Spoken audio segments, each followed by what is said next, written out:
तो देखो भाई, आज मैं आप सभी के लिए लेक्चर नंबर 7 लेकर आ गया हूं। किसका? Accounting of partnership form, basic concept यानी आधारभूत कॉन्सेप्ट के बारे में अपन समझेंगे। मगर उससे पहले जरा सब लोग हाजिरी लगा देंगे। बात करनी चाहिए यार। कहां मिलेगा नितिन? खत्म कर चुके हैं।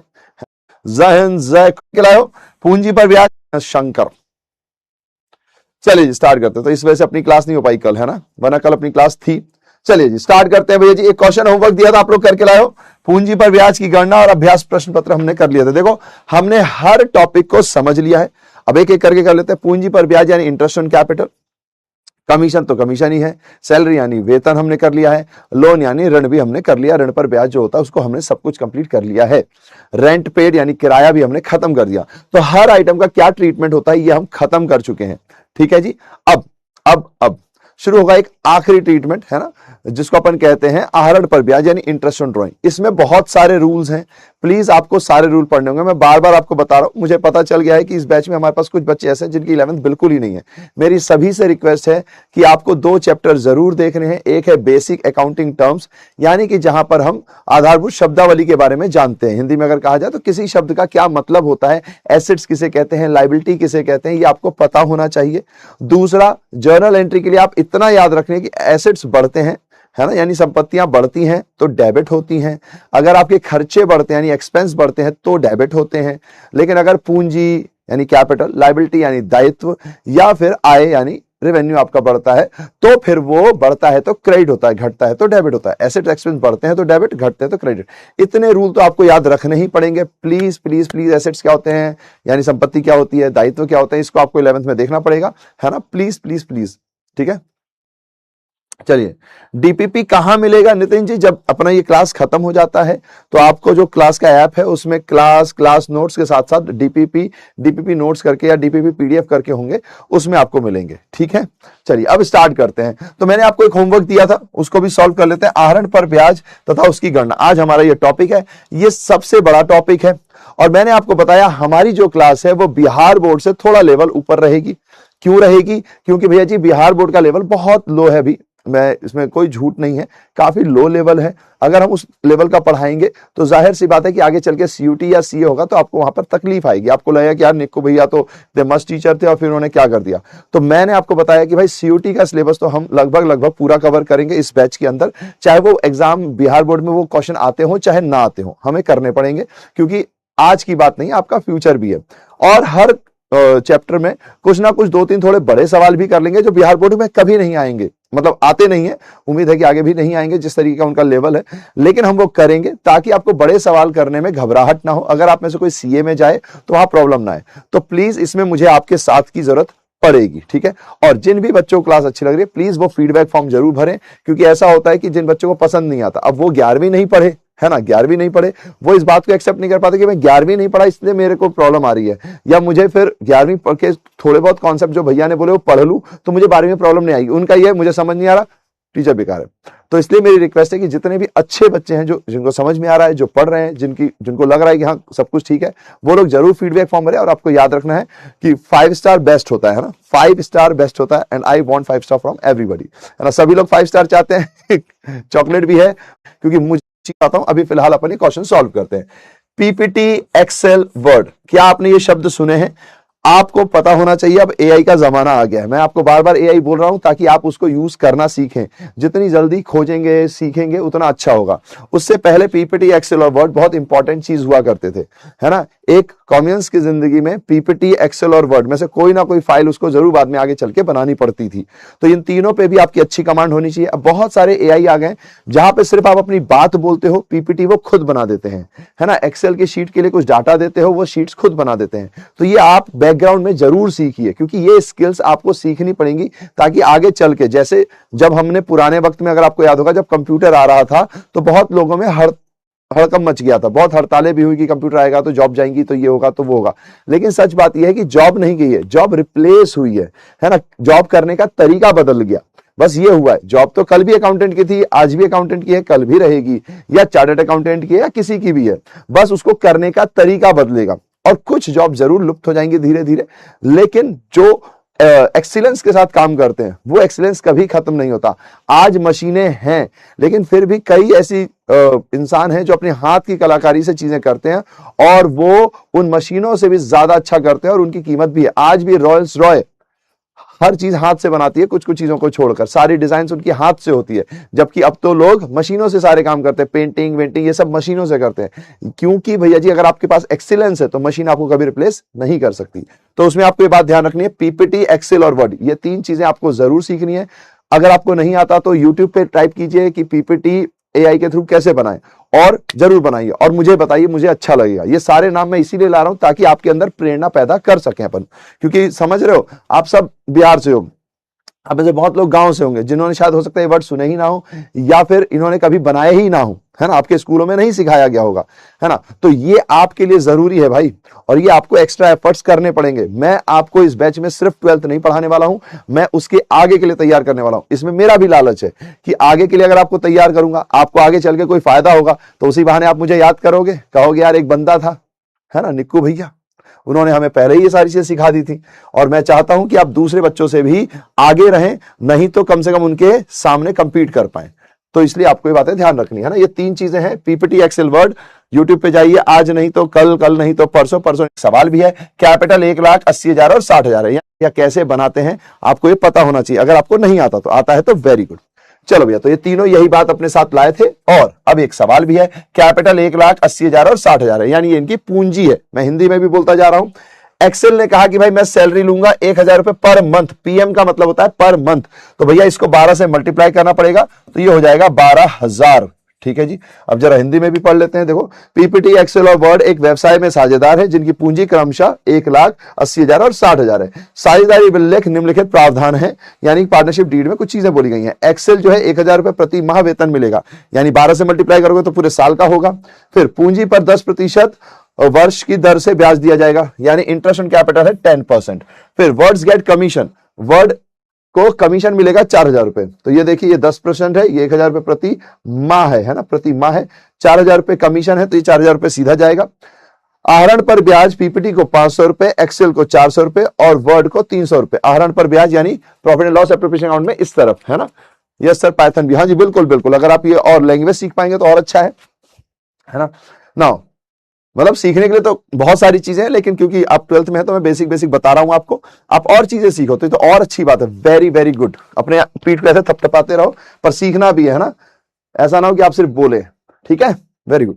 चलो, तो interest on drawing, PPT, Excel और वर्ड का दे दिया। ट्रांसफर टू जर्नलिज्म, जर्नलिज्म में 3,000 रुपए ट्रांसफर करने, हमने कहा ठीक है। अब एक ही बात बोलिए, profits divided into ratio of their capital, उनके कैपिटल रेशियो में डिवाइड करना है। पर भैया कैपिटल रेशियो तो कहीं दिया हुआ नहीं है, कहीं रेशियो नहीं दिया हुआ। तो इसमें बस एक छोटी सी बात थी कि कैपिटल रेशियो का मतलब होता है भैया जी जो इनकी कैपिटल है उस रेशियो में।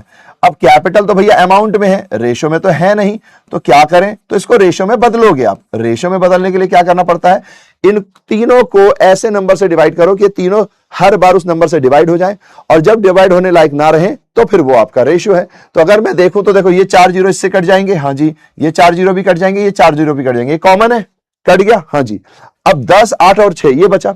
अब ऐसा कौन सा नंबर है जिससे ये दोनों कट सकते हैं, तो अगर अपन देखेंगे तो ये हो जाएगा 5, क्या हुआ, इसको आगे बढ़ा देते हैं। ठीक है जी, तो आहरण पर ब्याज, ये देखो हिंदी में 4 और 3। ठीक है जी, तो हमारा रेशियो क्या हो गया, 5, 4, 3 आ गया, बस सिंपल सा रेशियो हो गया। अब इसको आगे बढ़ा देते हैं।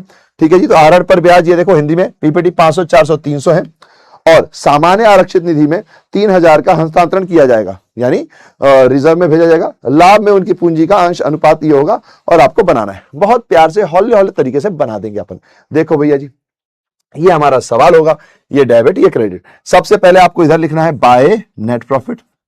ठीक है जी, बाय नेट प्रॉफिट। अब यहां क्या करें भैया जी, तो नेट प्रॉफिट दिया हुआ था उसी को लिखना है। भैया सवाल में नेट प्रॉफिट तो कहीं दिया ही नहीं है, कुछ गलत हो गया, कुछ छूट गया, अरे यार, अच्छा नहीं, ये लास्ट में दिया हुआ है, ये तो रहा, मैंने कहा प्रॉफिट नहीं दिया, ये रहा 56,200, 56,200 आखिरी में आप देख रहे होंगे, यहां पर 56,200 है। ठीक है जी, अभी दिख नहीं रहा आपको, इसको हटा सकते हैं क्या, अच्छा इसको हटा नहीं सकते, तो इंग्लिश में आपको दिख रहा होगा 56,200, तो ये आपके पास यहां पर आना है और नेट प्रॉफिट को लिख देना है 56,200। चुटकी बजाई की हो गया। फिर इसी तरफ पे दो ही चीजें आती हैं, तो बाय इंटरेस्ट ऑन ड्राइंग, आप लोग इसको पूरा लिख देना, मैं शॉर्ट में लिख दे रहा हूं। तो इंटरेस्ट ऑन ड्राइंग भैया जी यहां लिख दो, और उसके बाद तीनों पार्टनर के नाम लिख दो। क्या क्या थे? PPT, Excel, Word. ध्यान रखना पीपीटी तो शॉर्ट में लिख रहा हूं, पी, एक्सेल एंड वर्ड। तो पीडब्ल्यू, लो भैया जी ई हट गया तो पीडब्ल्यू हो जाएगा, है ना। चलिए जी, तो भैया जी अब क्या करें, इंटरेस्ट ऑन ड्राइंग 500, 400, 300 है, तो यहां पर आएंगे अपन 500, 400 और 300। तो ये हो गया अपने पास 900, 300, 1200। तो ये 1200 यहां पर बाहर चला जाएगा। और बताओ, कोई दिक्कत नहीं है। अब इस तरफ आएंगे तो जैसे जैसे जो जो चीजें दी हैं वो लिखते चलो। ये वाली 2 वाली साइड होती है ना। अब यहां पर है Excel get salary 1000 per month, यानी कि 2 इज सैलरी, ई को सैलरी मिलेगी 1000 रुपए पर मंथ। तो इसका मतलब है भैया इसको ना 12 से मल्टीप्लाई कर दो, इसको ना 12 से मल्टीप्लाई कर दो, तो ये हो जाएगा 12000। लो भैया जी हो गया। फिर भैया जी आगे बढ़ते हैं, इंटरेस्ट ऑन कैपिटल यानी कि पूंजी, तो 2 इंटरेस्ट ऑन कैपिटल। पर भैया ये तीनों पार्टनर को मिलेगी, तो तीनों पार्टनर का लिखना पड़ेगा। तो सबसे पहले पीपीटी, एक्सेल और फिर वर्ड। ये लो भैया जी, लो भैया जी, बड़ा सिंपल सा काम है, कुछ नहीं करना, हल्के हल्के तरीके से लिखते चलो। अब क्या कह रहा है भैया जी, ये कह रहा है 10% है, तो मैंने कहा ठीक है, 1 लाख पे 10%, 10,000, 8,000, 6,000, तो ये आ जाएगा फटाफट। तो ये हो गया 10,000, ये हो गया 8,000 और ये हो गया 6,000। तो 10 और 8 18 और 6 24,000। तो ये लो भैया जी 24,000 हो गया। बताओ, काम खत्म।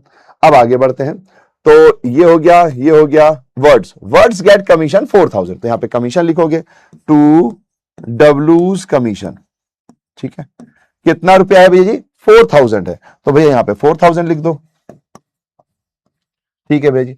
अब आगे बढ़ते हैं, तो ये भी हो गया, आहरण पर पहले आ गया, ट्रांसफर टू रिजर्व्स भी है, तो मैंने कहा ठीक है जी, तो यहां पे 2 transfer to reserve, 2 transfer to reserve. लो भैया, अब रिजर्व में कितना जाएगा वो भी डायरेक्ट दिया हुआ है 3,000 रुपए, तो ये 3,000 यहां आ जाएंगे। अब भैया जी हमें फाइनली फायदा या नुकसान निकालना है, तो जाहिर सी बात है जो आखिरी में प्रॉफिट बचता है, मैंने आपको बता रखा है आखिरी में जो प्रॉफिट बचता है उसको क्या कहते हैं, पिछली क्लास में बताया था, जरा कमेंट में बताइए। थोड़ा वर्क करो भाई, जरा देखा जाए आप लोग पिछली क्लास को अच्छे से रिवाइज करके आए हो कि नहीं। मैंने पिछली क्लास में बताया था कि जो ये आखिरी में प्रॉफिट बचता है उसको क्या बोलते हैं, जरा आप लोग बताएंगे उसको क्या बोलते हैं। ठीक है, चलें, तो यहां पर आ जाएगा 2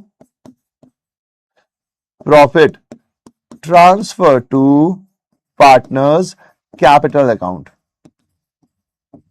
ठीक है, अब यहां पे आपका आ जाएगा पीपीटी, एक्सेल, वर्ड।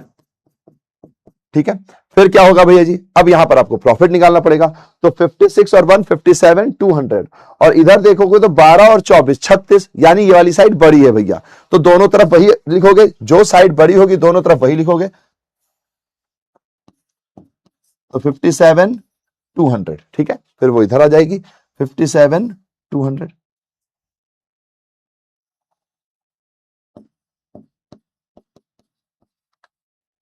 ठीक है, अब आती है बारी यहां पर, अब आप देखोगे तो 12 और 24 36 और 4 40, 40 और 3 होते हैं 43।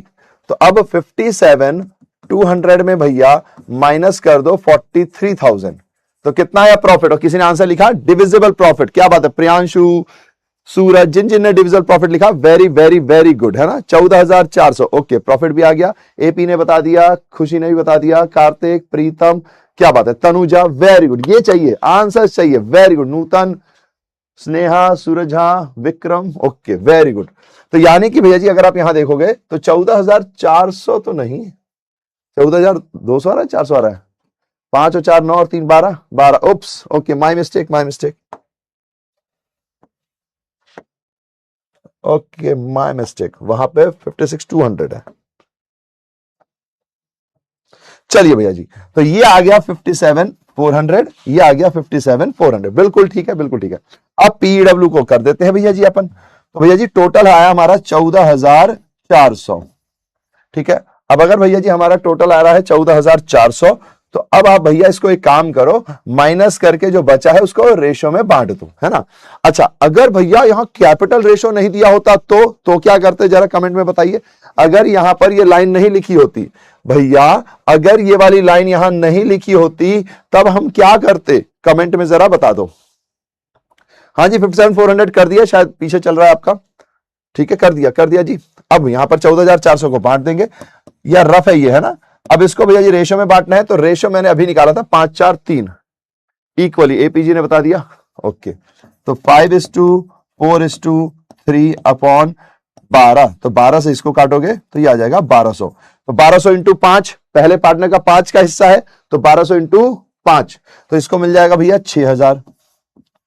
फिर 1200 इंटू 4 तो हो जाएगा भैया 4800, मतलब 4800, 800 कह रहा हूं मैं और ये हो जाएगा 3600। लो भैया जी, लो कर लो बात, हो गई जी, हो गई, डन है। हाँ, प्रॉफिट इक्वल होता, बिल्कुल ठीक, बिल्कुल ठीक, बिल्कुल ठीक, वेरी गुड, ये हुई ना बात, मजा आ गया भाई।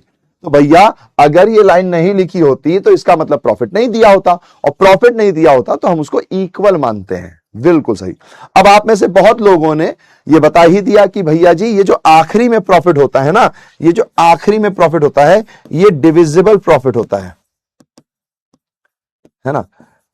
पर भैया डिविजिबल प्रॉफिट का मतलब क्या है? डिविजिबल प्रॉफिट का मतलब होता है वो प्रॉफिट जो पार्टनर्स में डिवाइड होगा, वो प्रॉफिट जो पार्टनर्स में डिवाइड होगा। सिंपल सा कॉन्सेप्ट है ना भैया जी, है ना।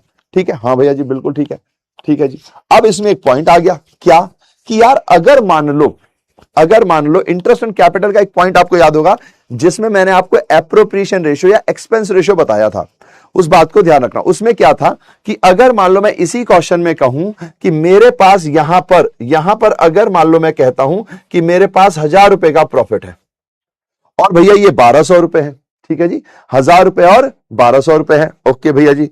या फिर इसको मैं कर देता हूं 2400, ठीक है। अब मैंने कहा भैया ये 2400 है और ये 1200 है, तो 2400 1200 कितने हो गए भैया? 3600। और भैया यहां पर मेरे पास अब बात आएगी यहां पर कि भैया यहां पर मेरे पास ये कितना था टोटल? 43,000। तो भैया इस तरफ मेरे पास 43,000 है। ध्यान से समझना प्लीज, एक कॉन्सेप्ट समझाने वाला हूं। इसलिए अगर ये वाली साइड ज्यादा है भैया जी, ये वाली साइड कम है, तो आप इसको लॉस में लिख दो। अगर ये वाली साइड ज्यादा है और ये वाली साइड कम है, मान लीजिए मैं यहां पे ना लिखा है, ऐसे थोड़ा सा समझाता हूं, इधर पे आ जाओ, हाँ इधर पे। मान लीजिए भैया डेबिट साइड पर आपके पास 43,000 का टोटल है, ठीक है, और क्रेडिट साइड पर आपके पास मान लीजिए अभी के लिए 2400 का टोटल है, ठीक है, ठीक है, ध्यान समझेंगे। इस तरफ का टोटल 43,000 और इस तरफ का 2400। तो आपके मन में आ सकता है अरे भैया तो क्या हो गया, अपन इस साइड का टोटल इस साइड लिख के लॉस कर देंगे कि भैया हमको लॉस हो गया। हमारे पास एप्रोप्रिएशन में 43,000 है और भैया जी हमारे पास क्रेडिट साइड में, क्योंकि जो टोटल बड़ा होता है वो दोनों साइड लिखा जाता है, और इसको इसमें से माइनस कर दो तो वो लॉस हो गया, है कि नहीं? लेकिन नहीं, यहां है एक बहुत इंपॉर्टेंट कॉन्सेप्ट। अगर आप इसमें से ऐसे कर दोगे तो ये कितना हो जाएगा? 40,600। हाँ 40,600। अगर आप इसको लॉस कह दोगे तो एक गड़बड़ हो जाएगी, एक गड़बड़ हो जाएगी। इसको हम लॉस नहीं कह सकते भैया, हम इसको लॉस नहीं कह सकते। अरे भैया क्यों लॉस क्यों नहीं कह सकते हैं? अगर एप्रोप्रिएशन ज्यादा है और हमारे पास क्रेडिट साइड पे कम पैसा है तो हमें लॉस ही तो हुआ नहीं। ध्यान से समझो, अब ध्यान से समझो कॉन्सेप्ट को। हमारे अकाउंट का नाम क्या है? एप्रोप्रिएशन ऑफ प्रॉफिट, यानी प्रॉफिट को बांटना। तो जब प्रॉफिट होगा तभी तो बांटोगे। क्या नाम है इस अकाउंट का? Profit and loss appropriation account. तो अगर प्रॉफिट है तो बांटोगे, जब प्रॉफिट है ही नहीं तो कहां से बांट दोगे? अगर मेरी जेब में 1000 रुपए हैं तो मैं 500 रुपए बांट दूंगा यूं, लेकिन अगर मेरी जेब में है ही नहीं तो मैं 500 रुपए कैसे बांटूंगा? अरे भैया उधार लेके बांट लेंगे। अरे तो एप्रोप्रिएशन अकाउंट में उसे नहीं लाना है ना, उधार यहां थोड़ी आता है, लोन यहां नहीं आता। तो भैया जी अब क्या किया जाए? क्या किया जाए भैया जी कि मेरे पास तो अब इस साइड पे इतना दिख रहा है और मेरे पास मुनाफे के लिए 2400 रुपए हैं। तो यहां पर कॉन्सेप्ट आता है डिविजिबल प्रॉफिट का कॉन्सेप्ट कि भैया जी आपके पास जो प्रॉफिट है, अगर एप्रोप्रिएशन करने लायक पैसा है तो एप्रोप्रिएशन करो, अगर नहीं है तो जो प्रॉफिट है ना इसी को आपको बांटना पड़ेगा। अब आपको ये किसी को नहीं देना, फिर ये किसी को नहीं देना, ये नहीं मिलेगा। जब मेरे पास पैसा नहीं तो बांटू कहां से? सिंपल सा कॉन्सेप्ट है, ठीक है। तो अब यहां पर आता है हमारे पास जो कॉन्सेप्ट जो मैं आपको इसके बाद बताने वाला था कि ये हमने कर लिया था डिविजिबल प्रॉफिट। मेरी बात समझ में आ गई तो प्लीज टमाटर भेज दो। एमसीक्यूज अपन बहुत सारे करेंगे, बिहार बोर्ड होता है, तो ये थोड़ा सा गड़बड़ हो गया, ठीक है ना? हाँ, एप्रोप्रिएशन रेशो, ठीक है, ठीक है। और सिर्फ 2400 रुपए है, जबकि हमारा जो खर्चा प्रॉफिट जो पार्टनर्स में डिवाइड होता है, ठीक है, इतना तो ध्यान रहेगा। अब हमारे केस में अगर मैं देखूं तो मेरे पास भैया जी सिर्फ और सिर्फ 2400 रुपए है, जबकि हमारा जो खर्चा है वो 43,000 था, तो ये थोड़ा सा गड़बड़ हो गया, ठीक है ना? हाँ, एप्रोप्रिएशन रेशो, ठीक है, ठीक है, ठीक है, ठीक है, ठीक है।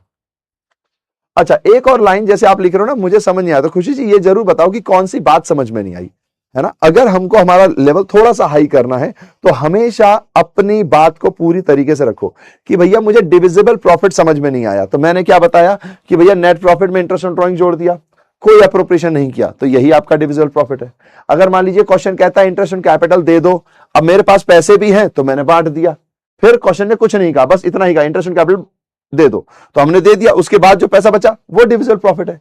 लेकिन अगर क्वेश्चन का इंटरेस्ट ऑन कैपिटल के साथ साथ सैलरी भी है तो मैं दोनों माइनस कर दूंगा, फिर जो बचा वो डिविजिबल प्रॉफिट है। तो ये कॉन्सेप्ट तो मुझे लगता है इजी है ना? थैंक यू अंकित यार, सो स्वीट ऑफ यू। चलिए अब यहां पर स्टार्ट करते हैं अपन एक सवाल, है ना? एक सवाल बनाते हैं अपना, ताकि आपके लिए थोड़ा सा आसान हो जाए। देखिएगा, यहां पे एक सवाल बना रहा हूं मैं। ए और बी दो पार्टनर्स हैं, ठीक है जी। ए और बी क्या है? दो पार्टनर्स हैं। इनका जो प्रॉफिट शेयरिंग रेशियो है यानी लाभ हानि अनुपात जो है वो मान लीजिए 3:2 है, ठीक है, ठीक है। Interest on capital, interest on capital जो है एक पार्टनर का मान लो भैया जी 4,500 है, ठीक है जी। ए का जो इंटरेस्ट ऑन कैपिटल है ए का वो है 4,500 रुपए, ठीक है जी। मैंने कहा अच्छा जी। और बी जो है उसका है 2,500 रुपए, ठीक है जी। ये इनकी क्या है? ये इनकी क्या है भैया जी? इंटरेस्ट ऑन कैपिटल है। अब क्वेश्चन कहता है कि भैया जी जो प्रॉफिट है ना, जो प्रॉफिट है वो कितना है भैया जी? तो वो है हमारे पास 2,000 रुपए। समझना बात को, क्वेश्चन समझ में आया? बहुत सिंपल सी बात है कि भैया मेरे पास ये है और ये मेरा प्रॉफिट है। मैंने कहा अच्छा जी बिल्कुल ठीक है, कोई दिक्कत नहीं है।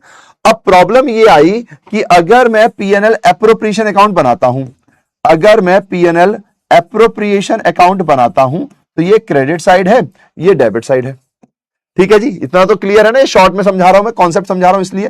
तो बाय प्रॉफिट इस तरफ आ जाएगा कितना? 2,000। अब अगर मैं इधर पे लिखता हूं 2 IOC, अगर मैं इधर पे लिखता हूं 2 IOC, है ना, इंटरेस्ट ऑन कैपिटल। अब ए का है भैया जी 4,500 और बी का है भैया जी 2,500। अब इनका तो टोटल हो गया 7,000, ठीक है जी। इनका टोटल कितना हो गया? 7,000 हो गया भैया जी। अब आप कह सकते हो अरे भैया तो अगर ये ज्यादा है तो इधर पे 7,000 लिख दो और इधर पे भी 7,000 लिख दो, अब जो बचा उसे लॉस कह दो, है ना? आप ऐसा कह सकते हो कि भैया जो बचा उसे लॉस कह दो, हमें 5,000 का, तो ए और बी में बांट दो, ठीक है जी। कितना? तो 3,000 और 2,000 कैसे आया? तो 5,000 को आप इस रेशियो में बांटोगे तो आपको पता चल जाएगा, बड़ा सिंपल सा। पर ये गलत हो जाएगा। एप्रोप्रिएशन ऑफ रेशियो का मतलब है अगर आपके पास प्रॉफिट है तो इसको बांटो। एप्रोप्रिएशन मतलब बांटना, एप्रोप्रिएट करना, तो जिसका जो है वो उसको देना। लेकिन अगर मेरे पास प्रॉफिट ही कम है, अगर मेरे पास प्रॉफिट इतना सा है, मान लीजिए मेरे पास प्रॉफिट इस मोबाइल तक का है और मुझे जो बांटना है वो इतना बड़ा है, अब ये कैसे बटेगा? है ना? ये इतना सारा बांटना है और मेरे पास पैसे इतने से हैं, तो अगर मैं बांटता भी हूं तो भी कुछ लोग रह जाएंगे जिनको नहीं मिलेगा। तो इसका मतलब है कि भैया जी मैं इसको पूरा नहीं बांट सकता, तो क्या करूं भैया? लॉस रिकॉर्ड कर दूं? तो ये कॉन्सेप्ट है कि नहीं, ये आपका गलत हो जाएगा, ये आपका गलत हो जाएगा। अच्छा भैया जी तो क्या किया जाए, क्या किया जाए? तो अब ध्यान से देखना, अब ध्यान से देखना, अब ध्यान से देखना। हाँ, अरे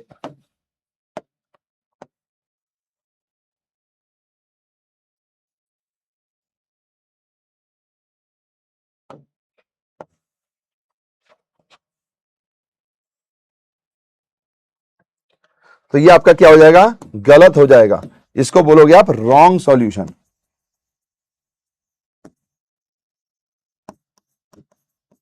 ठीक है जी, ये गलत सॉल्यूशन है। अब सॉल्यूशन कैसे करें, तो अब आपके पास 2000 रुपए हैं आपकी जेब में।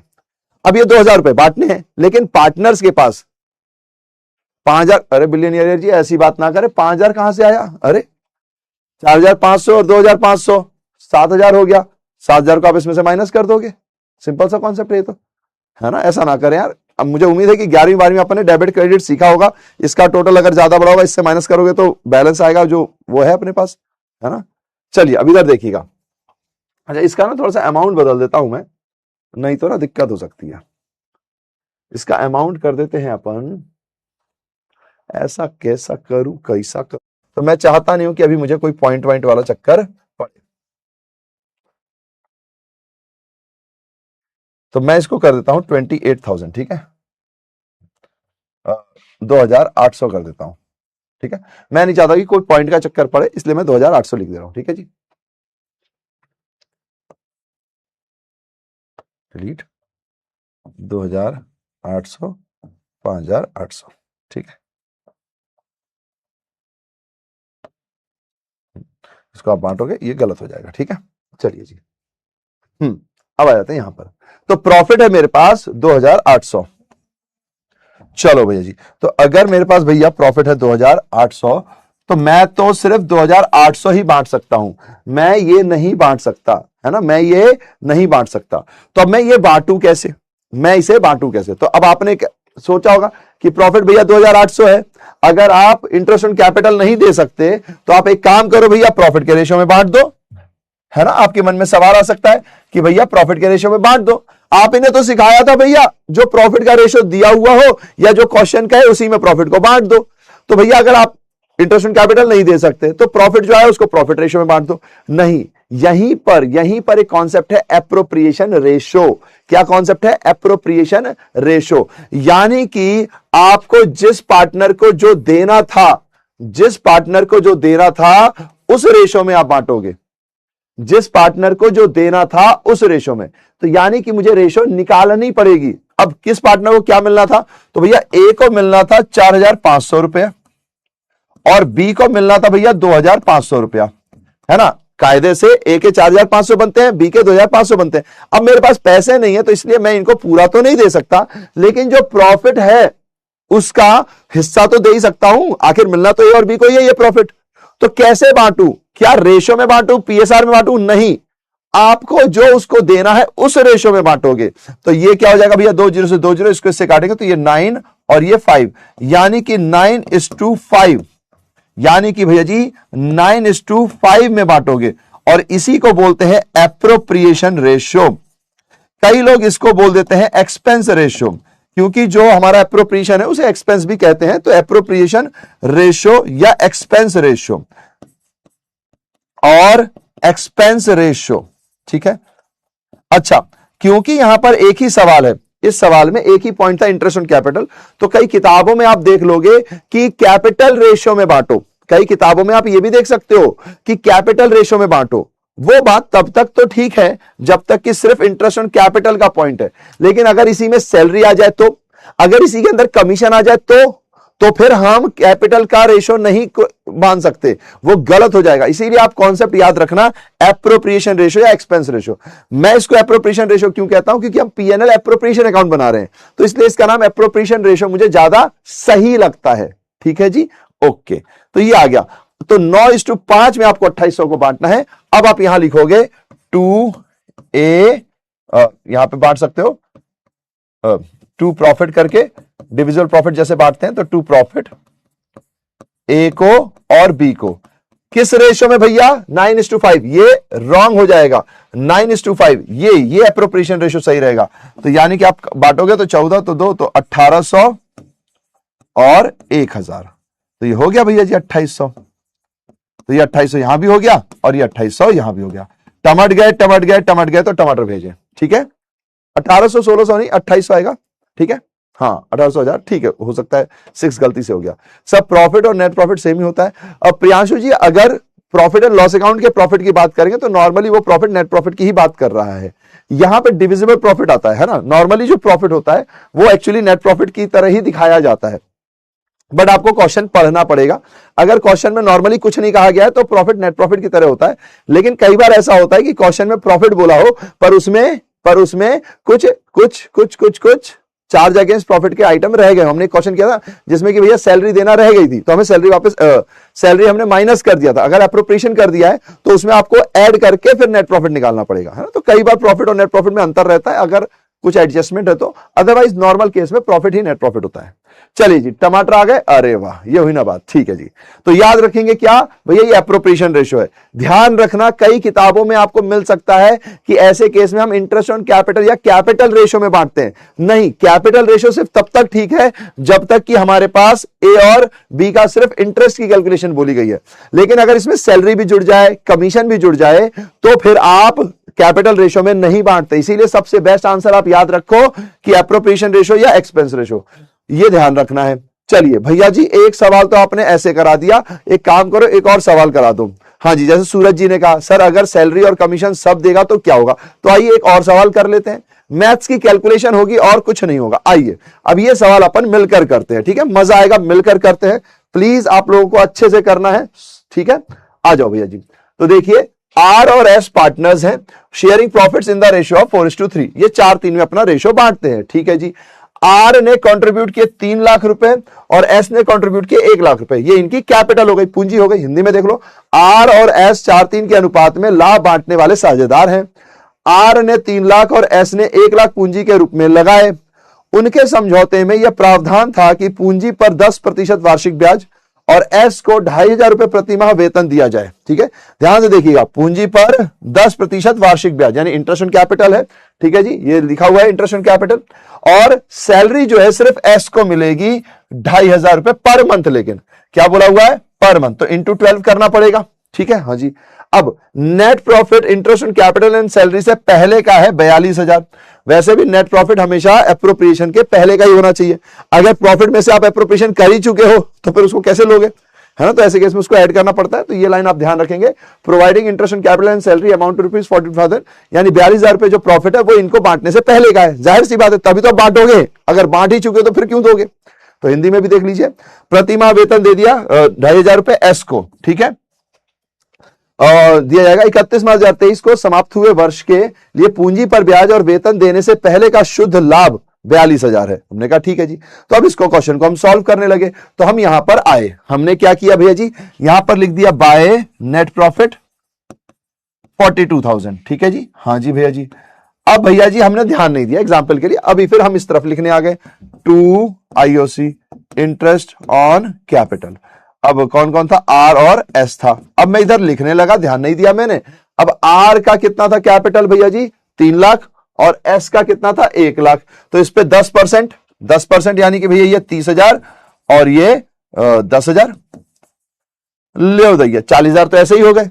अब अगर मैं यहां पे टू सैलरी भी लिख दूं, एस को सैलरी मिल रही है 2,500 रुपए पर मंथ मिल रही थी, तो 2,500 इंटू 12 अगर आप करोगे तो ये हो जाएगा 30,000। तो यहां चला गया भैया 40,000 और यहां आ गया 30,000। अरे भैया लेकिन ये तो 70,000 हो गए, ये तो 70,000 हो गए, और आप तो सिर्फ 42,000 ही मार सकते हो। तो अब आप क्या करोगे भैया, तो आपका तो ये कैलकुलेशन रॉन्ग हो जाएगा भैया जी, ठीक है जी, ये कैलकुलेशन रॉन्ग हो जाएगा क्योंकि आप 42,000 से ज्यादा नहीं बांट सकते। तो अब आपको यहां पर क्या करना है, एक छोटा सा वर्किंग नोट, ये आर है और ये एस है, ठीक है जी। जिसको जो मिल रहा है वो उसको दे दो। तो भैया आर को इंटरेस्ट ऑन कैपिटल, आर को IOC, मैं यहां वर्किंग नोट बना देता हूं ताकि आपको ध्यान रहे कि ये वर्किंग नोट है, ठीक है जी। हाँ जी, ये वर्किंग नोट है ना, ठीक है। मैं यहीं पे बना दे रहा हूं ताकि क्वेश्चन में ही दिखता रहे, वरना एक अलग से स्लाइड रहेगी तो फिर आगे पीछे करना पड़ता है। इसीलिए मैं नॉर्मली क्लास में वर्किंग नोट उसी पेज पे बनाता हूं। आप एग्जाम में तो क्वेश्चन के नीचे बनाएंगे, ठीक है, ठीक है जी, क्वेश्चन के नीचे बनाएंगे। मैं इसलिए बना रहा हूं ताकि क्वेश्चन देखते ही आपको याद आ जाए, अच्छा हाँ इसमें ये वर्किंग नोट था। हाँ जी भैया जी। तो IOC में आर को कितना मिलना था भैया, 30,000, और एस को कितना मिलना था, 10,000। तो जिस पार्टनर को जो मिलना है आप लिख दो भैया जी। अच्छा, पर भैया एक बात ध्यान दो कि सैलरी एस को मिलनी है। मैंने कहा अच्छा जी, तो सैलरी, अब आर को तो मिलनी नहीं है तो कट कर दो, एस को मिलनी है कितनी, 30,000। आई बात समझ में, आर को तो मिलेगी नहीं और एस को मिलेगी कितनी, 30,000। ठीक है जी, तो ये देख लो भैया जी। अच्छा भैया, अगर अब आपके मन में आएगा कमीशन होता तो कुछ नहीं करते अपन। देखो मैं सिर्फ कॉन्सेप्ट समझा रहा हूं, क्योंकि अब एक ही कॉन्सेप्ट के ऊपर 10 20 30 सवाल भी कर सकते हैं। अपने को कॉन्सेप्ट समझना है और उससे 1-2 सवाल करके आगे बढ़ना है ना। तो अब ये सैलरी, अगर कमीशन होता तो मैं यहां कमीशन लिख देता, अगर इसको मिलता तो यहां लिख देता, इसको नहीं मिलता तो ऐसे, और अगर दोनों को मिलता तो फिर यहां भी कुछ लिखता, यहां भी कुछ लिखता। ठीक है जी, तो जो जैसा सवाल कहेगा हमें वैसे लिख देना है। ठीक है भैया, मैंने लिख दिया। अब कमीशन ही हमें कुछ कह नहीं रहा तो हम लिख नहीं रहे। ठीक है जी, आप कॉन्सेप्ट तो समझ ही गए। अब भैया रेशो कैसे निकालें, तो कुछ नहीं करना है, अब आपको इसका टोटल कर लेना है। क्या कर लेना है, टोटल। तो टोटल आर का टोटल कितना हो गया भैया, 30,000, और एस का टोटल कितना हो गया भैया, 40,000। अब इसमें रेशो निकाल दो। तो ये देखो भैया जी, 4 0 कटे, 4 0 कटे, तो 3:4 आपका एप्रोप्रिएशन रेशो आ गया। एप्रोप्रिएशन रेशो मैंने शॉर्ट में एपीपी डॉट लिख दिया है, एप्रोप्रिएशन की फुल स्पेलिंग मैंने यहां लिख दी है ना, ताकि आपको ध्यान रहे। समझ गए जी, समझ गए जी, समझ गए जी। सर सैलरी 2,500, नहीं नूतन जी आपने ध्यान नहीं दिया, शायद क्वेश्चन में ध्यान नहीं दिया। पर मंथ लिखा है ना, पर मंथ 2,500 पर मंथ, तो इंटू 12 करोगे ना आप। ठीक है जी, इंटू 12 अभी दिखाया था मैंने यहां पे जब लिख के किया था, इंटू 12 है ना। ठीक है, कोई बात नहीं, हो जाता है, मिस हो जाता है कभी कभी। चलिए अब यहां आ जाएंगे अपन, तो 2 प्रॉफिट बांट देंगे किसको भैया, आर और एस को। किस रेशो में बांटोगे भैया, 3:4 में। तो 42,000 को 3:4 में बांट दो भैया जी, ये लो। तो ये हो गया 7 से इसको काटेंगे 6,000, तो 6,000 इंटू 3 और 6,000 इंटू 4। तो भैया आर को कम मिलेंगे, 18,000 मिलेंगे क्योंकि आर का रेशो कम है, और एस को मिलेंगे 24,000 क्योंकि भैया जी एस का रेशो ज्यादा है। ये हो गया भैया आपका 42,000। लो भैया जी, क्वेश्चन खत्म।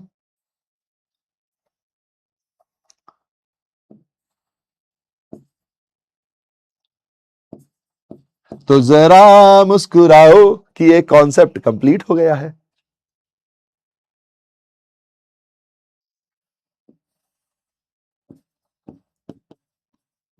हाँ जी, समझ गए, टमट गए तो टमाटर भेजो। सर सैलरी आईओसी नहीं देंगे क्या, राजपूत जी नॉर्मली कैलकुलेशन में अपन ऐसे ही करते हैं। जब आपको सीयूटी लेवल पे सवाल आएंगे वो भी इसी तरीके से आएंगे। कई किताबें इसको और कॉम्प्लेक्स करती हैं, वो भी किया जा सकता है, मैं आपको बता देता हूं। लेकिन क्या है भैया, वो कॉम्प्लेक्स हो जाएगा, फिर आप ये मत करना कि भैया मुझे समझ में नहीं आया, समझ में नहीं आया, समझ में नहीं आया, क्योंकि भैया हमें वैसा करने की जरूरत नहीं है। This is the perfect answer, इसमें आपको पूरे मार्क्स मिलेंगे, है ना। सीबीएसई में भी हम ये ऐसे ही कराते हैं।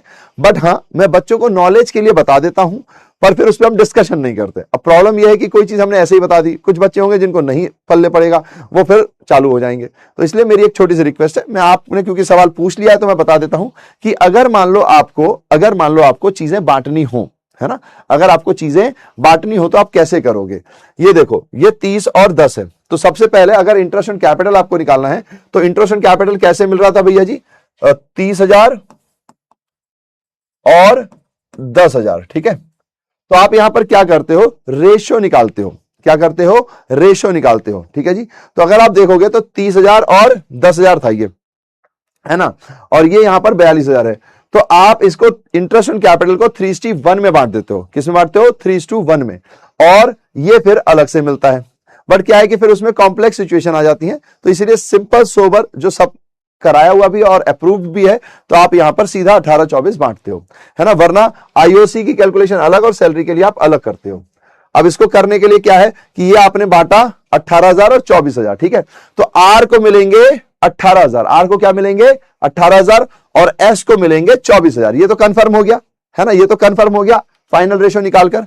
अब ध्यान से देखो, आर का क्या था, आर का सिर्फ आईओसी था। आर का क्या था, सिर्फ आईओसी था ना। ये देखो, आर को सिर्फ आईओसी ही मिलना था और तो कुछ नहीं मिलना था। यानी आर का जो ये 18,000 रुपए है, ये क्या है, आईओसी ही तो है। और एस को क्या मिलना था, आईओसी प्लस सैलरी। तो अगर भैया जी मैं एस की बात करूं 24,000, तो एस को जो 24,000 मिल रहे हैं, इसमें कुछ पोर्शन आईओसी का है, कुछ पोर्शन सैलरी का है। वो पोर्शन क्या है, तो ये देख लो भैया जी, आईओसी और सैलरी। तो 10K और 30K, तो 0 से 0 काट दो, K से K घट गया, 1:3। तो यानी कि आर को जो पैसा मिल रहा है वो उसमें आईओसी का पोर्शन 1 है और सैलरी का पोर्शन 3 है। तो बस अब इस 24,000 को आप बांट दो इंटू 1:3, ये हो जाएगा 4 से इसको काटेंगे 6,000। तो आर के केस में जो आईओसी है वो 6,000 रुपए मिलेगी और आयर के केस में जो सैलरी है वो कितना हो गया, 18,000 मिलेगी। ठीक है जी।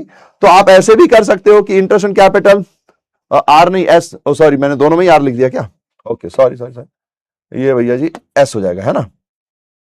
ठीक है, ये एस है। तो एस के केस में आईओसी के 6,000 और सैलरी के 18,000। ठीक है, बट फिर क्या होगा कि आप कंफ्यूज हो जाओगे, हैं भैया ये क्या कर दिया, आईओसी अलग अलग क्यों कर रहे हो, अभी तो आपने बोला था ऐसा नहीं करना वैसा नहीं करना। तो बेस्ट है भैया, ये है आपके पास सॉल्यूशन और यही आपको लिख के भी आना है। आपको मार्क्स पूरे मिलेंगे अगर बिहार बोर्ड में ऐसा प्रैक्टिकल सवाल आए तो। बट ये मोस्टली कॉन्सेप्ट सीयूटी के लिए करा रहा हूं मैं आपको, बिहार बोर्ड में मुश्किल ही है कि एप्रोप्रिएशन और इससे रिलेटेड सवाल अभी आए हैं ना, अभी बिहार बोर्ड में ये सब चीजें आती नहीं है। बट क्योंकि ये है तो मैं नहीं चाहता कि आप कल को अगर आगे बढ़ो और कोई आपसे पूछे, हाँ भाई तेरे 12वीं के टीचर ने एप्रोप्रिएशन रेशियो पढ़ाया था क्या, बिहार बोर्ड वाला है तू, सुना भी है इसको, तो आप उसको बता तो पाओ कि हाँ भैया सब सुना हुआ है। हाँ नहीं तो ज्यादा बकवास नहीं करना। समझ गए जी, चलें आगे। एसएनजी अब आप कह रहे हो 5,020 होता तो आप उस हिसाब से रेशो बना लो, रेशो बनाना है आपको। आप यहां पर वो लिखो, यहां पर ये लिखो, टोटलिंग करो और लास्ट में जो रेशो बनेगा उस रेशो में आपको बांटना है। चलिए जी, अब चलते हैं हमारे बहुत इंपॉर्टेंट टॉपिक पे जो कि है इंटरेस्ट ऑन ड्रॉइंग। इसका हिंदी में रूपांतरण है आहरण पर ब्याज।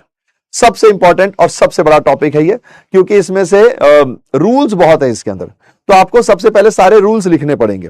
ठीक है जी, तो सबसे पहले सारे रूल्स लिखने हैं, है ना। तो सबसे पहले रूल्स लिखना चालू करो। हिंदी में इसको बोलेंगे नियम, आहरण पर ब्याज है रूल्स। इसमें से कुछ रूल्स तो आपको पता है। अब जो होने वाला है, जो हम पढ़ने वाले हैं, सबका ध्यान होना चाहिए। ठीक है, तो फिर सर प्रॉफिट नहीं मिला किसी को, राजपूत जी अरे कैसी बात करो, ऐसे मत करो। प्रॉफिट मिला है, आपने कहा कि उसमें से प्रॉफिट में से कौन सा हिस्सा किसका है एक बार आप बता दो, तो मैंने वो निकाल दिया आपको। ठीक है, देखो मेरे को आईओसी के रूप में पैसे मिले या मुझे प्रॉफिट के रूप में पैसे मिले, पैसे मेरे थे, मुझे मिल गए, बात खत्म। ये तो आपने बोला कि भैया अगर इसको हम एप्रोप्रिएशन में इसके नाम के हिसाब से कर दें तो क्या होगा, तो मैंने आपको बता दिया वो कैलकुलेशन। यहां यही प्रॉब्लम है कि बच्चा वैसे करेगा और इसमें फिर क्या होता है, सवाल पूछेगा और ना ये एग्जाम में आना है, ना इस तरीके से आप एग्जाम में करने की जरूरत है। तो जब किसी चीज की जरूरत नहीं है, अब एक्स्ट्रा एक्सप्लेनेशन देने में यही घाटा हो जाता है कि ना वो एग्जाम में आना है ना उसकी जरूरत है। पर बच्चे ने पूछ लिया, मैंने सोचा कि यार चलो क्यूरियोसिटी माइंड है, क्योंकि अलग अलग बच्चा है, हम सिर्फ उसके हिसाब से क्यों सोचे जो एग्जाम पर्पस के हिसाब से जिसका दिमाग चल रहा है उसके हिसाब से भी सॉल्व कराए। अब वो करा दो तो बाकी लोग फंस जाते हैं। तो इसलिए आप बस इतना याद रखो, मैंने ये बताया कि प्रॉफिट के रूप में अगर बांटोगे तो आर को 18 और एस को 24 मिलेंगे। अगर आप आईओसी के रूप में बांटोगे तो आर को 18 मिलेंगे, पहले भी 18 अब भी 18, फर्क क्या पड़ता है, नाम ही तो बदल रहा है। ठीक है, मोहन से 10,000 रुपए मिलने थे, मोहन ने कहा चाह सोहन 10,000 रुपए निक्कू भैया को दिया, तो मुझे सोहन ने 10,000 रुपए दे दिए, पर मिले तो मुझे 10,000, चाहे मोहन देता चाहे मोहन ने सोहन से बुलवा के दे दिए। ठीक है, तो वही पॉइंट है कि चाहे प्रॉफिट का नाम हो चाहे आईओसी का नाम हो। हाँ, अगर इसकी कैलकुलेशन कोई आपसे मांग ले तो आप इस तरीके से कर सकते हो। चलिए जी, अब आते हैं रूल्स। प्लीज आपको सारे रूल्स लिखने हैं, याद भी रखने हैं। ठीक है, रूल्स, सबसे पहली बात, first, if IOD rate is not given। अब प्लीज मेरी एक छोटी सी रिक्वेस्ट है, देखो अब मैं ये इंग्लिश में लिख रहा हूं, इसको हिंदी में नहीं लिख पाऊंगा, मैं आपको बोल देता हूं। जो भी हिंदी मीडियम के बच्चे हैं, आई लव यू ऑल, मैं आपको इसको बोल देता हूं। देखो, अगर आहरण पर ब्याज की दर ना दी हो, ठीक है जी, बोल दिया मैंने, सिंपल है। तो आप लोग मुझे जरा इसका आंसर खुद बता दो, क्या करें बता दो। सर आपका वॉच बहुत ज्यादा, अरे सो स्वीट, थैंक यू, मुझे भी वॉच मेरी बहुत पसंद है। पहले तो मेरे बीच में ये वॉच खो गई थी, वरना मैं हर बैच की पहली क्लास में यही वॉच पहनता हूं। ये मेरे लिए लकी वॉच है एक तरीके की। पहले एक ब्लू कलर की वॉच थी, वो पहनता था, बट उसके ना ये निकल गए, तो इसलिए मैं इसको पहनता हूं पिछले साल से। हाँ जी, चलिए बताइए। अब अगर आप छेड़छाड़ करोगे तो इसका मतलब आप पढ़ने नहीं बैठे हो, आप मौज लेने बैठे हो, फिर मुझे ब्लॉक करवाना पड़ेगा, है ना। नहीं, ऐसे नहीं करेंगे अपन, है ना। प्रीतम जी यार डबल हो जाएगा ना फिर आप, वो क्या बात है यार, ये मजा आया मुझे। मोहन जी वेरी गुड, तनुजा जी वेरी गुड, एपी जी वेरी, ठीक है। डाउट, आपको डाउट टीम सॉल्व कर देगी, नहीं देंगे ड्राइंग्स, बिल्कुल। हमेशा ध्यान रखिए, देखो हमने पढ़ा है, अगर गिवन ना हो तो दो ही काम होंगे, एक एक अगर लाभ हानि अनुपात नहीं दिया तो बराबर होगा, ठीक है, यानी प्रॉफिट शेयरिंग रेशियो नहीं दिया तो इक्वल होगा।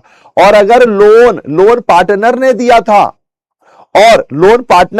था और उस पर ब्याज का रेट तय नहीं हुआ तो उस पर 6% पर एनम मिल जाएगा। इसके अलावा बाकी कुछ नहीं देंगे।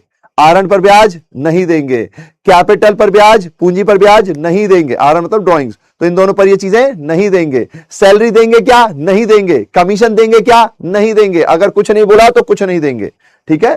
तो प्लीज याद रखिए, if IOD rate is not given या फिर साइलेंट वर्ड यूज किया गया हो, यानी कि कह रहे हैं कि भाई साझेदारी विल्लेख चुप है, ठीक है जी, या फिर कह रहे हैं साझेदारी विल्लेख एब्सेंट हो गई, गुम हो गई भैया जी, है ना, आज आई ही नहीं, ऐसा कुछ भी वर्ड लिखा होगा तो फिर जाहिर सी बात है जब रेट नहीं दिया तो कैसे कैलकुलेट करें भैया, तो नॉट चार्ज्ड। अब भैया जी ये नॉट चार्ज लिखने का क्या मतलब है?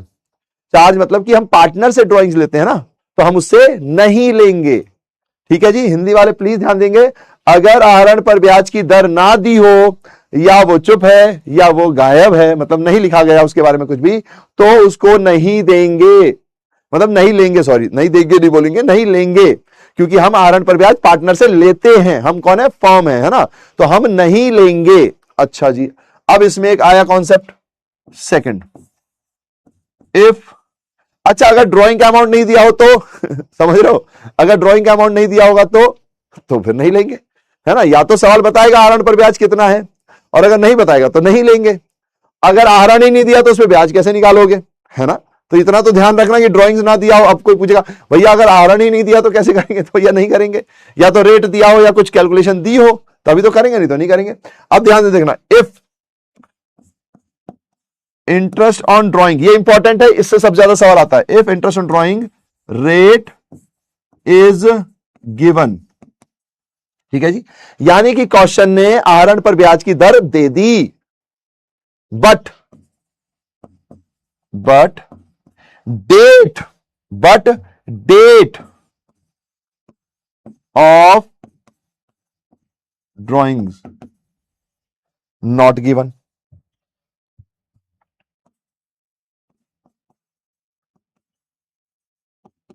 अब ध्यान से समझना भैया जी, क्वेश्चन कह रहा है कि भाई मैं तुमको रेट तो दे देता हूं, ठीक है जी, किस दर पर ब्याज लगेगी मैं आपको दे देता हूं, बट कब आहरण किया था ये नहीं बताऊंगा।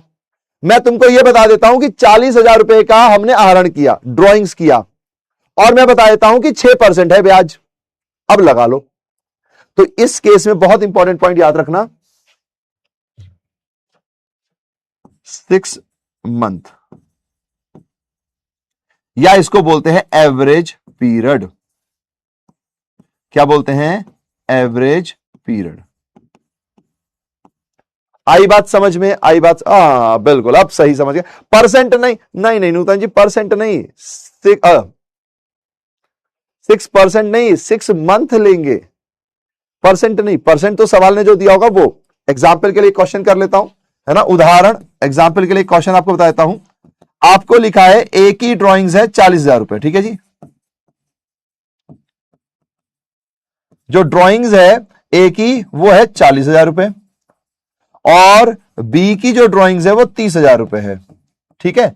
अब यहां रेट, अब क्योंकि आप लोग 6% में बार बार कंफ्यूज हो रहे हो तो मैं यहां रेट ना 7% लिख देता हूं, वरना 6 लिखूंगा तो आप और कंफ्यूज हो जाओगे। रेट लिखा हुआ है 7% पर एनम, वर्ड ध्यान देना, देखो क्या लिखा है, 7% पर एनम लिखा हुआ है, 7% पर एनम, ठीक है जी। अच्छा, यहां वो भी लिख लेता हूं मैं, रेट जो गिवन है ना,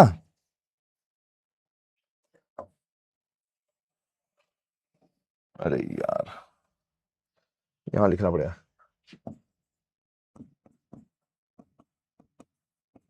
इसको पूरा लिख देता हूं, पर एनम।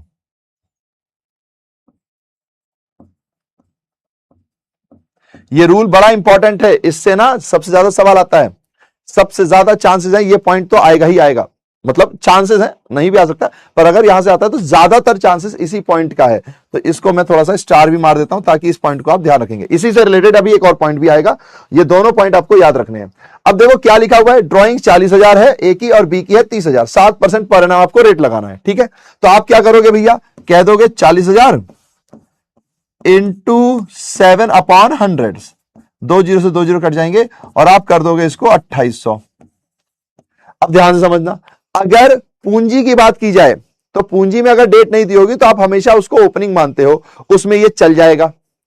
अगर लोन की बात की जाए तो लोन में भी, यानी कि ऋण पर ब्याज हो या पूंजी पर ब्याज हो, उस केस में अगर डेट नहीं दी होती है तो वो फुल ईयर का लगता है, पूरे साल का। लेकिन आहरण पर ऐसा नहीं होता, आहरण पर ऐसा नहीं होता। भैया क्यों, ऐसा क्यों होता है, पूंजी पर ऐसा, ऋण पर ऐसा नियम और आहरण पे अलग नियम, ऐसा क्यों भाई, आहरण में कौन से कांटे लगे हुए हैं? तो ध्यान से समझो, पूंजी साल के शुरुआत में होगी ही होगी, जाहिर सी बात है, अगर कुछ पूंजी है तो वो साल के शुरू से होगी। लोन भी साल के शुरू से होगा, अगर आपने लोन लिया है तो फिर वो दिख रहा होगा।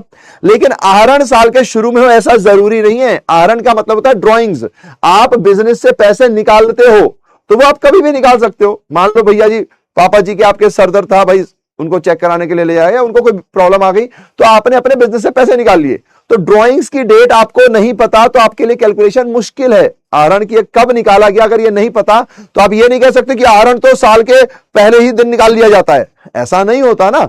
लेकिन कैपिटल तो ओपनिंग होती है, लोन का ओपनिंग बैलेंस होता है, पर ड्राइंग्स का उस साल का ओपनिंग बैलेंस था कि नहीं आप नहीं पता कर सकते। तो ऐसे में जब तक आपको डेट ना गिवन हो, जब तक आपको डेट ना गिवन हो, आप फुल ईयर कैलकुलेट नहीं करोगे, ये गलत हो जाएगा। आपको क्या करना पड़ेगा, इसको 6 मंथ का कैलकुलेट करना पड़ेगा, यानी 6/12, इसको कहते हैं एवरेज पीरियड। तो ये 2 जीरो से 2 जीरो कट गए, इससे इसको काटेंगे तो ये 2 हो जाएगा, 2 से इसको काटेंगे तो 200, 200 इंटू 7 यानी कि 1400, ये ए का आ गया। ऐसे ही भैया जी 30,000 इंटू 7/100 इंटू 6/12 यानी 6 महीने, 6 मंथ। इसको कई लोग एवरेज पीरियड बोल देते हैं, कहते हैं इसको एवरेज कर दो, एवरेज मतलब कि डिवाइडेड बाय 2 कर दो, है ना। तो आप समझ गए ना, एवरेज पीरियड कर दो डिवाइडेड बाय 2। अब देखो 6/12 का मतलब क्या हुआ, 1/2, तो आधा कर दो। तो कई लोग कहते हैं हाँ अगर डेट गिवन ना होना तो इसको आधा कर देना, तो कंफ्यूज मत होना, और निक्कू भैया ने तो आधा बताया ही नहीं। अरे 6 मंथ का मतलब एवरेज पीरियड, अगर आप इसको 6/12 करते हो तो ये 1/2 ही तो आता है। ठीक है, तो लोगों के बोलने का तरीका अलग अलग होता है, तो आप कंफ्यूज मत हो जाना, है ना। ठीक है, चलिए भैया जी, तो यहां पर 2 जीरो से 2 जीरो, इसको इससे 2 से इसको काटेंगे तो ये 150, 150 इंटू 6 करेंगे तो ये हो जाए, कुछ गड़बड़ हो गई क्या, 150 इंटू 7 तो 1050, ये बी का हिस्सा आ जाएगा। अब देखो भाई साहब, एक और खतरनाक नियम, एक लवी जी बता दिया एवरेज क्यों बोलते हैं, क्योंकि हमें डेट नहीं पता और आहरण साल के बीच में ही होता है, या तो वो हमें डेट बताए, और आहरण कभी भी हो सकता है। मान लो मुझे जरूरत हुई तो मैंने अपने बिजनेस से पैसा निकाल लिया पर्सनल काम के लिए, तो जब तक मुझे डेट या वो सब नहीं पता होगी तो मैं उस हिसाब से कैलकुलेशन नहीं कर सकता।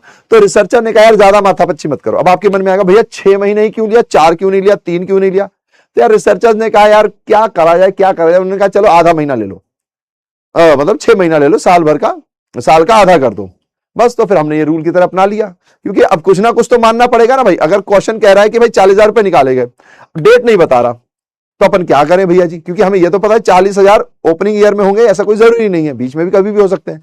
तो अब मुझे कुछ भी मानना था, तो मैंने कहा चलो भाई 6 महीने मान लेते, बात खत्म। तो ये नियम बना दिया गया, इसीलिए मैंने यहां लिखा हुआ रूल, आपको ये रूल की तरह याद रखना है। ठीक है जी, अच्छा अब एक और पेज है भैया जी। अब जो पेज है भैया वो तो अलग ही लेवल का पेज है, यहां ध्यान से देखना प्लीज। ये तो फिर भी ठीक है, थर्ड पॉइंट है भैया जी, एकदम सेम। देखो ये पूरा का पूरा सेम लिखा हुआ है, पूरा का पूरा सेम है।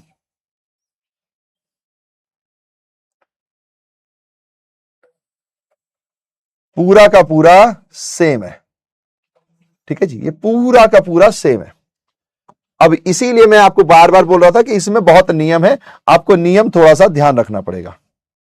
ठीक है जी, नियम आपको यहां पर थोड़ा सा ध्यान रखना पड़ेगा।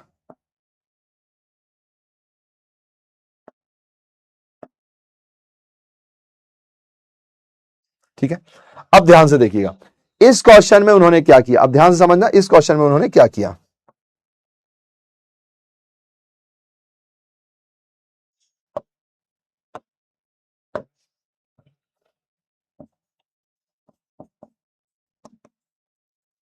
ठीक है, अब ध्यान से समझना। ये देखो भैया, एग्जाम्पल यही का यही है, एकदम यही का यही है, एग्जाम्पल वही है जो था, सब कुछ सेम है। डुप्लीकेट,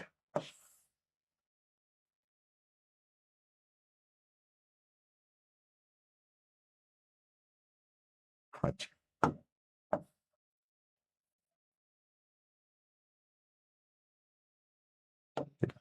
ठीक है, ध्यान से देखिएगा। ठीक है, अब यहां पर क्या देख रहे हो और यहां पर क्या देख रहे हो, 7% पर एनम, 7% पर एनम, पर यहां पर 7% लिखा है, पर एनम, पर एनम नहीं लिखा है। आ गई बात, सवाल समझ में आया कि भैया अगर पर एनम ना लिखा हो, सेम सवाल है, सब कुछ लाइन सेम है, बस इन पर एनम की जगह नॉट गिवन है। यहां पर भैया जी पर एनम गिवन था, यहां पर भैया जी पर एनम गिवन था, यहां पर भी भैया पर एनम गिवन था, हाँ जी बिल्कुल ठीक है, यहां पे गिवन था, परंतु भैया यहां गिवन नहीं है। तो अब क्या करें भैया, तो अब आपको ध्यान देना है कि अब आपको कैलकुलेशन तो यही करनी है, लेकिन थोड़ा सा छुट्टू पुट्टू सा अंतर हो जाएगा कि अब आपको फुल ईयर का लेना है। क्या करना है, फुल ईयर का लेना है। तो आप यहां लिख देंगे भैया जी कि 40,000 इंटू 7/100, 30,000 इंटू 7/100, तो ये हो जाएगा भैया 2800 और ये हो जाएगा भैया 2100। ठीक है जी, तो ये हो गया ए का और ये हो गया बी का। टमट गए, टमट गए, टमट गए, तो टमाटर भेजे, टमाटर भेजे, टमाटर भेजे। ये नियम आपको याद रखने हैं। ठीक है, अच्छा ध्यान रखिएगा, इंटरेस्ट ऑन कैपिटल या जो भी आप देते हो तो उसे कहते हैं अलाउ। एप्रोप्रिएशन जो होता है ना, सैलरी कमीशन, आप अलाउ करते हो, इंटरेस्ट ऑन कैपिटल अलाउ करते हो, ये ले पार्टनर, सैलरी अलाउ करते हो, ये ले पार्टनर, है ना, कमीशन अलाउ करते हो, ये ले पार्टनर, लेकिन इंटरेस्ट ऑन ड्रॉइंग चार्ज करते हो भैया, ये भी ध्यान रखना। ठीक है, ये चार्ज है, आप पार्टनर से लेते हो कि पार्टनर इधर ले आ, आरण पर ब्याज इधर ले आ। ठीक है, चलिए तो एक प्यारे से स्माइल और ले आओ भाई टमाटर के साथ, तो और मजा आ जाएगा। बिल्कुल, तो याद रखना प्लीज, इसमें रूल्स थोड़े से ज्यादा हैं, मैंने आपको पहले ही बताया, ये रूल आपको याद रखने हैं। चलिए भैया जी अगला बढ़ते हैं, थर्ड रूल के बाद आ जाती है बारी फोर्थ रूल की। Fourth, if rate of drawings is given and date of drawings is also given। भैया जी रेट ऑफ ड्राइंग भी गिवन है, डेट ऑफ ड्राइंग भी गिवन है, तो भैया जैसे बोला जाए वैसे कर लो। तो एज पर क्वेश्चन, एग्जाम्पल कर लेते हैं भैया जी, एग्जाम्पल ले लो भैया जी, लो एग्जाम्पल बोल रहा है, ध्यान से समझना। ठीक है, 1 अप्रैल 2024 को 40,000 रुपए, ठीक है जी, ड्राइंग्स है ए की। ठीक है, ए की ड्राइंग्स, ध्यान से समझना है ना, ऐसे कर लेते हैं, ये ए है, ये बी है, तो आपके पास यहां डेट है, डेट है 1/4/24। ठीक है, 31 मार्च 25 को ये खत्म हो जाएगा, और इसकी डेट है 1/7/24। ठीक है, अलग अलग डेट है, रेट भी गिवन है, मान लीजिए एग्जांपल के लिए कह देता हूं मैं 6% पर एनम, इसका भी रेट से मैं 6% पर एनम, डेट गिवन है, रेट गिवन है, और अमाउंट भी गिवन है। अमाउंट इसका है भैया जी 40,000, और मान लीजिए इसका कर देते हैं 60,000। ठीक है जी, तो जरा इंटरेस्ट ऑन ड्रॉइंग कैलकुलेट कीजिए।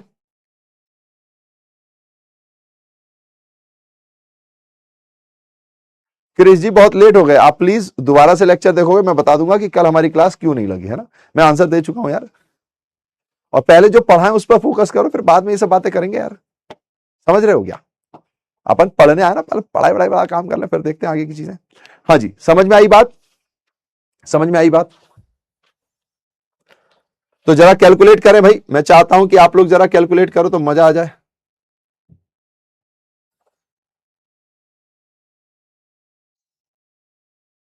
है ना, ए के लिए इंटरेस्ट ऑन ड्रॉइंग, ए के लिए कैलकुलेट करूं तो ए का अमाउंट है भैया 40,000, परसेंटेज है भैया 6/100। ध्यान रखना क्वेश्चन ने परसेंटेज दे रखा है 6, इसलिए अपन 6 ले रहे हैं। अगर क्वेश्चन नहीं देगा तो नहीं लेंगे, नहीं लेंगे, नहीं लेंगे, आरएन पर ब्याज नहीं लेंगे।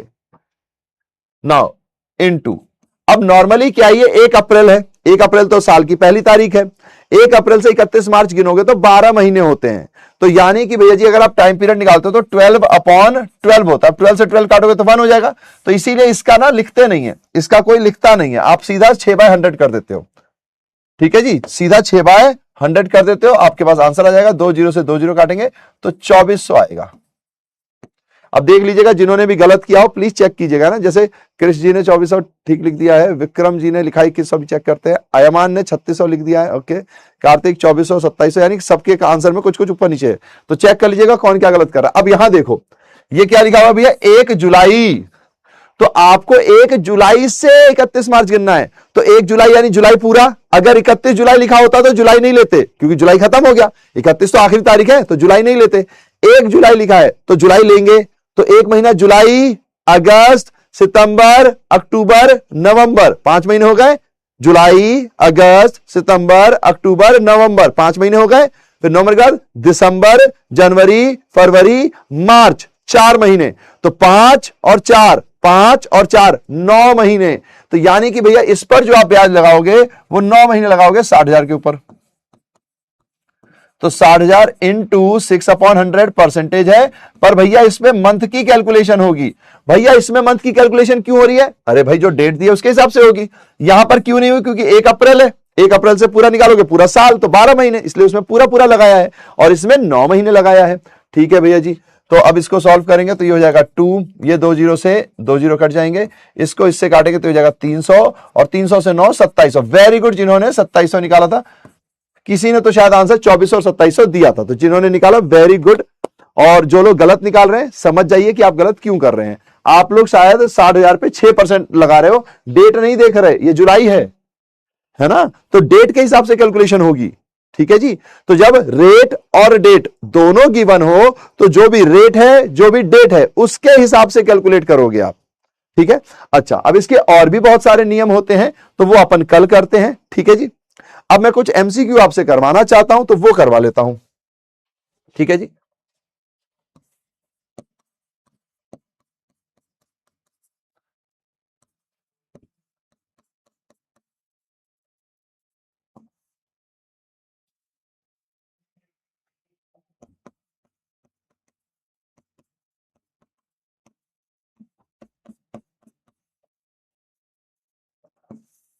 ठीक है जी, तो इसके आगे के पॉइंट्स अपन नेक्स्ट क्लास में करेंगे। ठीक है, अगली क्लास में हम तो एक सवाल है, कुछ सवाल को सॉल्व करोगे। थोड़ा लीडर वीडियो बोर्ड पे आओ, जरा देखा जाए भाई कौन कौन से बच्चे हैं जो रेगुलर आंसर देने वाले हैं। तो सवाल है कि अगर सैलरी पे की जाती है पार्टनर को तो वो एप्रोप्रिएशन है कि नहीं है ना? क्या साझेदार को दिया जाने वाला वेतन लाभ का नियोजन है कि नहीं है? ठीक है जी, और है तो क्या है, नहीं है तो क्या है? 30 सेकंड है आपके पास, बता दीजिए भैया जी। बड़ा ही सिंपल, बच्चों अच्छा लगता है, सब सही है। सैलरी पे की जा रही है पार्टनर को, ध्यान से देखना, पार्टनर, अगर पार्टनर को की जा रही है तो जी हां ये है। ठीक है जी, यस। अगर भैया ये पार्टनर की जगह इंप्लॉय लिखा होता तो क्या आंसर होता भैया जी? अगर इंप्लॉय लिखा होता तो नो, इंप्लॉय लिखा होता तो नो। क्यों? क्योंकि इंप्लॉय को वो चार्ज अगेंस्ट प्रॉफिट कहते हैं, ये सब हम पढ़ चुके हैं ना, चार्ज अगेंस्ट प्रॉफिट कहते हैं। और चार्ज अगेंस्ट प्रॉफिट जो होता है वो पीएनएल अकाउंट के डेबिट साइड आता है, जो एप्रोप्रिएशन ऑफ प्रॉफिट होता है वो पीएनएल एप्रोप्रिएशन अकाउंट के डेबिट साइड आता है। ठीक है जी, तो ये हाँ होगा। चलिए देखते हैं कितने लोगों ने सही किया है। अब बताओ, देखो नो, अरे सैलरी पे की गई है, अभी अभी हमने आर और एस वाला सवाल किया, उससे पहले हमने पीपीटी एक्सेल वाला सवाल किया, क्या हमने सैलरी नहीं दी पार्टनर को? तभी तो पीएनएल एप्रोप्रिएशन में आया। ऐसा ना करें भाई, है ना, प्लीज अपनी गलती, अच्छा मिस्टेक कॉपी जरूर बना लीजिए और अपनी जो भी गलती हो रही है उसको लिखते रहिए। प्रिया पर ब्याज, अगला सवाल, interest on capital will paid to the partner if provided in for the agreement but only from, भैया जी आहरण पर ब्याज, पूंजी पर ब्याज पार्टनर को दिया जाएगा, लेकिन किसमें से दिया जाएगा? अलग अलग प्रकार के नाम है, अब आप खुद समझ जाओ। साझेदारों को पूंजी पर ब्याज का भुगतान किया जाएगा यदि समझौते में इसका प्रावधान है, वो तो बिल्कुल सही बात है ना, विल्लेख है तभी तो, साझेदारी विल्लेख नहीं है तो कैसे होगा? लेकिन केवल किसमें से? आपके पास ऑप्शन है, 30 सेकंड में आप कर सकते हो। चलिए जी, तब तक मैं उनके नाम ले लूं। बोलू जी यार 3 दिन अभी इसलिए नहीं पढ़ा रहे सर, क्या इस चैप्टर से थ्योरी आएगा? अरे आएगा ना भाई। रति जी ने आंसर दिया है, Satyam hashtag comments, yes hashtag comments, okay चलिए ठीक है। तो बस इतने ही लोगों ने मैसेज किया, बताओ यार अच्छा नहीं करते हो आप टीचर के साथ, गलत बात है ये, आंसर्स आपको देने चाहिए। हमने पढ़ा हुआ है प्रॉफिट में से बांटा जाता है, या नेट प्रॉफिट बोल देते हैं उसको, तो मैंने ही बताया था ना, नॉर्मली प्रॉफिट और नेट प्रॉफिट सेम ही होता है। तो भैया आप प्रॉफिट में से ही रिजर्व बांटते हो, आप प्रॉफिट में से ही इंटरेस्ट ऑन कैपिटल, प्रॉफिट होगा तभी सैलरी दोगे, प्रॉफिट होगा तभी कमीशन दोगे। आज हमने डिविजिबल प्रॉफिट वाला कॉन्सेप्ट भी समझ लिया, एप्रोप्रिएशन रेशियो वाला कॉन्सेप्ट भी समझ लिया, तो अब आप समझ गए कि प्रॉफिट होगा तभी ये होगा, नहीं तो नहीं होगा। ठीक है जी, तो ये आंसर है लाभ। अब देखिए कितने लोगों ने सही किया, नहीं किया। द्रविड़ एक मैनेजर हैं, उस to be net profit of Sachin and Saurabh, net profit दिया हुआ है 30,000 रुपए। Dravid is the manager, Dravid एक मैनेजर हैं, उस टू बी गिवन कमीशन 8,000 रुपए, तो द्रविड़ को 8,000 रुपए का कमीशन देना है। आपसे पूछ रहे हैं प्रॉफिट कितना डिस्ट्रीब्यूट होगा, है ना, हिंदी में देख लीजिए। सचिन और सौरभ को शुद्ध लाभ 30,000 था, मैनेजर द्रविड़ को 8,000 का कमीशन दिया जाना था, दिया नहीं अभी, दिया जाना था, लाभ का वितरण किस प्रकार होगा? बड़ा ही इजी सवाल है ना, आप लोग आराम से इसे कर सकते हो, तो कर लीजिए भैया जी। थोड़ा सोचना है तो 45 सेकंड, वरना तो ये 30 सेकंड में हो जाएगा। हाँ जी,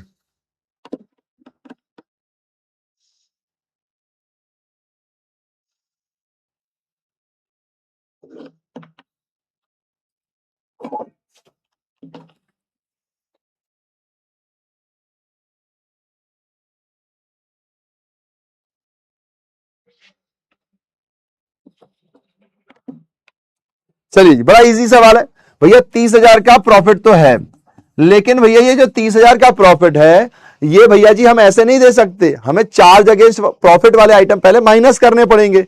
अब द्रविड़ कौन है? मैनेजर है भैया, मैनेजर मतलब कि चार्ज अगेंस्ट प्रॉफिट है, तो इसको अगर नहीं दिया है तो पहले इसको माइनस करो। तो मैंने कहा ठीक है भेजी, तो 30,000 में से 8,000 को काट दो, तो बचा कितना भैया? 22,000। अब भैया 22,000 तो पूरे फर्म का प्रॉफिट है ना, पूरे फर्म का प्रॉफिट है, पूरे फर्म का प्रॉफिट 22,000 है, लेकिन प्रत्येक व्यक्ति को क्या मिले? तो भैया यार रेशो तो दिया नहीं है, भैया रेशो तो दिया नहीं, रेशो में कैसे बांटे? तो भैया रेशो नहीं दिया है तो बराबर होता है, तो आधा कर दो भैया जी, इंटू 1/2, तो ये क्या हो गया भैया जी? 11,000, 11,000 ईच, यानी हर पार्टनर को 11,000 रुपए मिलेंगे, हर पार्टनर को 11,000 रुपए मिलेंगे, 2 ईच। अगर ये ईच नहीं लिखा होता तो फिर 22,000 हमारा आंसर होता, लेकिन ईच लिखा है तो भैया दोनों पार्टनर को बराबर मिलेंगे, तो 11 और 11 22, ऐसे यहां पर प्रत्येक को 11,000 मिलेंगे। अगर ये प्रत्येक वर्ड नहीं लिखा होता तो फिर 22,000 मिलते, क्योंकि पूरा प्रॉफिट है, वही आंसर होता। लेकिन इन्होंने बोला कि हर पार्टनर को कितना मिलेगा, और रेशो नहीं दिया हुआ है। अगर रेशो दिया होता तो फिर हम रेशो में बांटते, ठीक है, लेकिन रेशो नहीं दिया तो इक्वल ही बांटेंगे। चल, तो सी इज द आंसर। वो देख क्या मतलब प्रॉफिट एप्रोप्रिएट। चलिए जी, तो ज्योति आरुषि चाहते करेंगे मिल, स्कूल्स हैं, तो आपको सब याद रखना।